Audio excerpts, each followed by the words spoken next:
ఎవరూ లేరు నా కూడా, నేను మా అమ్మ ఇద్దరమే ఆ వేళ పార్టీ మొదలుపెట్టేటప్పటికి. తర్వాత ఇదే ధైర్యంతో ముందుకెళ్తున్నానన్నారు. నిజంగానే 2014లో 28% సుమారుగా, 2019లో 50%, 2024లో సుమారుగా 40%తో సీట్లు తగ్గిపోయాయి అనుకోండి మన దగ్గర ఉన్న పద్ధతి ప్రకారం. కానీ ఇప్పుడు ఏంటి, మొత్తం ఒక రివర్స్ మెకానిజం జరుగుతుందా పార్టీలో? ఈ నాయకులు వెళ్ళిపోతున్న వాళ్ళందరూ ఎందుకు వెళ్ళిపోతున్నారు? ఒకటే అధికారంలో సాధారణంగా ఏ రాష్ట్రంలో జరిగేదే. కానీ ఇక్కడ ఏంటంటే మోసం జరిగింది, మాకు అహంకారం తట్టుకోలేకపోతున్నాము, మా ఆత్మవిశ్వాసం కాపాడుకోవడానికి వెళ్ళిపోతున్నాం. కామన్ లైన్స్ ఇవి శ్రీరామ్ గారు. ఇవి ఎవరైనా పార్టీ నుంచి వెళ్ళిపోదలుచుకున్న వాళ్ళు చెప్తే సహజమైన కారణాలు, మామూలుగా మనకి రాజకీయాల్లో కనబడే కారణాలు ఇవన్నీ. ఇప్పుడు కాదు, మీరు ఎప్పుడు ఏ చరిత్ర తీసుకున్నా కూడా వాళ్ళు రాజీనామాలు చేసేటప్పుడు ఇలాంటివి ఏవో చెప్తారు. మా నాయకుడు చాలా మంచివాడండి కానీ నేను వెళ్ళిపోతున్నాను ఎవరు చెప్పరు. మా నాయకుడు నాకు బాగా గౌరవం ఇచ్చాడండి నేను వెళ్ళిపోతున్నాను ఎవరు చెప్పరు. పోయేటప్పుడు ఏంటంటే వెళ్ళిపోవడానికి ఏదో ఒక సాకు చెప్పాలి, ప్రజల్లో మళ్ళీ రేపొద్దున మొహం చూపించాలంటే ఏదో ఒక కారణం చూపించాలి. అమ్మాయి నీకు ఎందుకు అంత మంచి ఎమ్మెల్సీ సీట్ ఇస్తే నీకు 29 దాకా ఛాన్స్ ఉంటే ఎందుకు వెళ్ళిపోయావని రేపు పొద్దున మళ్ళీ అడిగితే సమాధానం చెప్పాలి కదా. ఆ సమాధానం అదే ఎందుకని ఇప్పుడు కాదు, పోనీ వాళ్ళు రీజన్ చెప్పింది ఏదైనా కానివ్వండి, వీళ్ళు రాజ్యసభలోనూ ఎమ్మెల్సీలు కూడా వదులుకుని ఎందుకు వెళ్ళిపోతున్నారు? ఇవి అదే చెప్తున్నా, ఇదంతా కూడా మీరు చూడండి. ఈ రోజు తెలుగుదేశం పార్టీ ఒప్పుకోకపోవచ్చు, ఈ రోజు జనసేన ఒప్పుకోకపోవచ్చు, లేదంటే ఈ రోజు వైసీపీ పార్టీ కూడా ఒప్పుకోకపోవచ్చు. కానీ ఓవరాల్ గా గత కొంతకాలం నుంచి జరుగుతున్నది ఏంటంటే సమీప భవిష్యత్తులో వైఎస్ఆర్సీపీ అనే పార్టీని పూర్తిగా ఏదో ఒక పార్టీలోకి విలీనం చేయడం, లేదంటే ఆ పార్టీని ముక్కలు చేసి ఆ పార్టీ లేకుండా చేయడం, రెండింటిలో ఏదో జరగబోతుంది.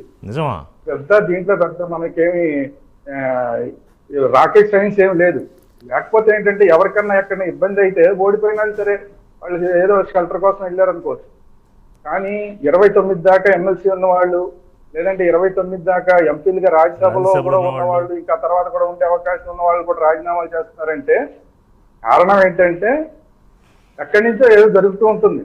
అది ఎక్కడి నుంచి అనేది మనం ఇప్పుడు దాన్ని రివీల్ చేయడం, దానికి చర్చ పెట్టాల్సిన అవసరం లేదు. కానీ ఎక్కడి నుంచో ఏదో జరుగుతుంటేనే అంత పవర్ ఉపయోగించుకునే అవకాశం ఉన్నా కూడా పవర్ ని ఉపయోగించుకుంటా పవర్ ని వదిలేసుకుని కొంతమంది అయితే రాజకీయ సన్యాసం తీసుకుంటామని చెప్పి, లేదంటే వాళ్ళ సీటు వేరే వాళ్ళకి ఇస్తారని తెలిసినా కూడా రాజీనామా చేసి వెళ్ళిపోతున్నారంటే దానికి రాజకీయేతర కారణాలు ఉంటాయి. రాజకీయేతరంగా వాళ్ళందరూ కూడా పెద్ద పెద్ద కాంట్రాక్టర్లు అయ్యి కొన్ని వందల వేల కోట్ల కాంట్రాక్టర్లు ఇలాంటివన్నీ ఉన్నవాళ్ళు, లేదంటే బాగా బిజినెస్ పెద్ద పెద్ద బిజినెస్ ఉన్నవాళ్ళు, వాళ్ళంతా కూడా రాజకీయాలతో లింకప్ అయ్యి ఉన్న బిజినెస్ ఉన్న వాళ్ళు ఎవరైతే ఉంటారో వాళ్ళకి పదవి కాదు ముఖ్యం. పదవిని మించిన వ్యాపారాలు వ్యవహారాలు వెనకాల ఉంటాయి. కరెక్టే. ఇప్పుడు వాళ్ళు ప్రతిపక్షంలో ఉన్నారనుకోండి, ప్రతిపక్షంలో ఉంటే ఈడీ వస్తుంది, లేదంటే ఇంకో ఇన్కమ్ ట్యాక్స్ వస్తుంది, ఇంకోటి ఏదో వస్తుంది, లేదంటే కనీసం సిఐడి వస్తుంది, లేదంటే ఏసీబీనో ఏ పోస్ట్ లో ఉంటే దాని అవన్నీ వస్తాయి. కనీసం ముందు వాటిని రక్షించుకోవాలి. వీళ్ళంతా రాజకీయాల్లోకి వచ్చింది ఏంటి? రాజకీయాల్లోకి వచ్చి సేవ చేయడానికి కాదు కదా. మెజారిటీ పీపుల్ ఈ రోజున్న పరిస్థితుల్లో మెజారిటీ పీపుల్ అంతా వ్యాపారస్తులే. వాళ్ళు వ్యాపారాలను పెంచుకోవడానికి వస్తారు. వ్యాపారాన్ని పెంచుకోవడానికి అవకాశం ఉందో అప్పటిదాకా రాజకీయాల్లో ఉంటారు. ఎప్పుడైతే రాజకీయాలే వీళ్ళ వ్యాపారానికి అవరోధం అనుకుంటున్నారో పక్కకి తప్పుకుంటారు. కాదు, మీరు అన్నట్టు ఇంతకు ముందు ఈ వ్యాపారాలు ఉన్నవాళ్ళు వీళ్ళంతా వెనకాల ఉండేవాళ్ళు, తెర వెనకాల ఉండి ఏదో రాజకీయ పార్టీకి ఏదో వెనుదన్నుగా ఉండడమో, డబ్బు ఇంకో రకమో. కానీ నేరుగా ఇవాళ వాళ్లే రాజకీయాల్లోకి వచ్చాక మీరన్నట్టు పదవి కన్నా కూడా ఇక్కడ అసలైన రూట్స్ని కాపాడుకోవడం ఇంపార్టెంట్. అది ఏ రాష్ట్రంలో అయినా. అసలు పదవే ఎందుకు? ఆ పదవి వ్యాపారం కోసం. సమస్య అది. పదవి సేవ కోసం కాదు, పదవే వ్యాపారం కోసం. వ్యాపారానికే ఈ పదవి అడ్డం పడుతుంటే ఇంకా పదవి ఎందుకు పెట్టుకుంటారు? ఓకే, అందువల్ల ఆ పదవిని వదిలేదు. సరే, దానికన్నా కూడా నాకు ఇంట్రెస్టింగ్ అనిపించింది ఏంటంటే, మీరు అంటే విలీనం అని అన్నేశారు. అంటే 40% ఓట్ షేర్ ఉన్న ఒక పార్టీ అప్రతిహతంగా 151 సీట్లతో గతంలో పరిపాలన చేసిన ఒక పార్టీ ఇవాళ 11 సీట్లు పరిమితం అయ్యింది. మరి 23 సీట్లు గతంలో టీడీపీకి వస్తే ఇవాళ కూటమితో కలిపి 164, సొంతంగా 135 గెలుచుకోగలిగారు కదా. ఇక్కడ రెండు విషయాలు. ఒకటి, ఇప్పుడు ఉన్నది అసలు ఎమ్మెల్యేలు ఎంతమంది ఉన్నారు? 11 మంది ఉన్నారు. అవును, 11 మందిలో సరే ఎడిదిరిగి జగన్మోహన్ రెడ్డి గారు కలవడం అనుకోండి, ఏ పార్టీలో 10 మంది లెక్క అనుకోండి. ఆయన కాకుండా ఇంక 10 మంది ఉన్నారు. 10 మందిలో ఏముందో 6 వస్తే అయిపోయింది కదా. 6 కనుక వేరే వైపు వస్తే లెజిస్లేటివ్ పార్టీ విలీనం అయిపోయాయి. నీ అక్కడ రాజ్యసభలోనే వెళ్ళిపోతున్నారు. ఇంకా లోక్సభ సంగతి పక్కన పెట్టి రాజ్యసభలోనే వెళ్ళిపోతున్నారు. రాజ్యసభలో ఇప్పుడు ఎందుకు వెళ్ళిపోతున్నారు? ఓకే, మీరు రాజ్యసభలో అన్నది వేరే వాళ్ళకి అవసరం ఉన్నాయి. లెజిస్లేటివ్ పార్టీ విలీనం, పొలిటికల్ పార్టీ విలీనం కాదు కదా.